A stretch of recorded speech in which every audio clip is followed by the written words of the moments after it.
Hey guys, how's it going? Welcome to this video. Alright, so we're working on this 2011 Subaru Forester. We're doing the O2 sensors on this vehicle. If you guys didn't know where they are, we got one that's right there. I think that's the Upstream, and there's a second one. If you guys look right next to it, it's the downstream sensor, straight down right here. So they're essentially maybe like, I don't know, 8 inches from each other. So essentially, you guys are doing this for the first time. This engine, this is from like 2011. I could possibly have issues with it, but if I do, normally I would take a torch to heat it up, but considering it is where it is, I might just turn on the vehicle for a little bit, heat it up for a little bit, so that there's a disparity between the O2 sensor and the, you guys know what I'm talking about. I mean, right after that, I'm just gonna take a couple extensions, a socket for this O2 sensor, and I'm going to take it off. If I have issues with it, I might consider, hopefully I don't have issues with it, because of where it's at. I mean, you know, there's been situations that have come up because of seized O2 sensors. If that's the case, I might just, you know, cut the line, maybe put a long socket on it and see if I can get it out that way. But haven't really started this yet, except for taking off the air intake. So the plug itself is somewhere. I'm gonna have to feel for the plug. I think it's somewhere under. I gotta tell you, I haven't actually worked on too many Subaru engines. The configuration is just a little bit off. This one is not too crazy, but I do like where all the other stuff is situated. Just easy to get to.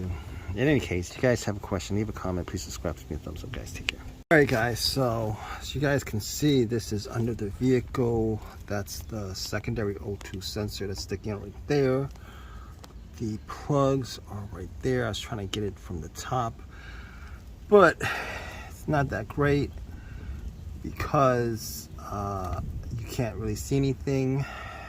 This is the one that's downstream. The upstream one is right there, as you can see. That's the second one. There's a lot of oil on this engine right now. I'm going to try to use some brake fluid cleaner or some kind of spray to spray this crap off, and hopefully I'll get a better look at it. But I might just take this off. I'm not going to take it off. I might just, you know, just loosen it a bit so I can probably get to it a bit better. I don't know if, I don't think I need to take this whole entire thing off. I don't, pretty sure I don't, so. Alright guys, so let's take a better look at this, okay? You guys are lucky this comes off easily, but I had to spray some WD-40 or some lubricant on this just to take the clip off. Now if you guys are going to kind of do it, there's the other clip right there, alright? It's going to be situated there. There's going to be like a zip tie on this because this is actually connected to two. You guys gonna have to take that zip tie off or cut it off because it's kind of hard to actually get this off like this with it on. So I had to take that off, and just was lucky that this actually came off pretty easy.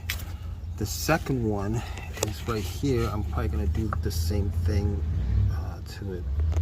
All right guys, so I got this other one from the bottom. I had to use one of these wrenches. So basically, this is the Upstream. It's the Upstream O2 sensor. guys can see how dirty it is. Didn't want to it just made it so much easier to use a regular socket, because I was working a downstream one, placed it, and it was stripping that. It was stripping that socket, as you guys can see. So I had to cut the top off just to get me some room using this socket, and came off. But I'll be honest with you, I'm like using a lot more tools and stuff than I actually would normally need for a job like this. And the fact that it's like so greasy and dirty under there kind of makes this that much more difficult, to be honest. But anyway, that's pretty much it. I'm gonna put it back in. I want to tell you guys, you guys might have issues taking those plugs off. I had issues taking those plugs off. First of all, they were like greasy as hell. But even after I used some brake parts cleaner on it, I would still have okay. And still had some issues taking the plugs off. But leave a comment, guys.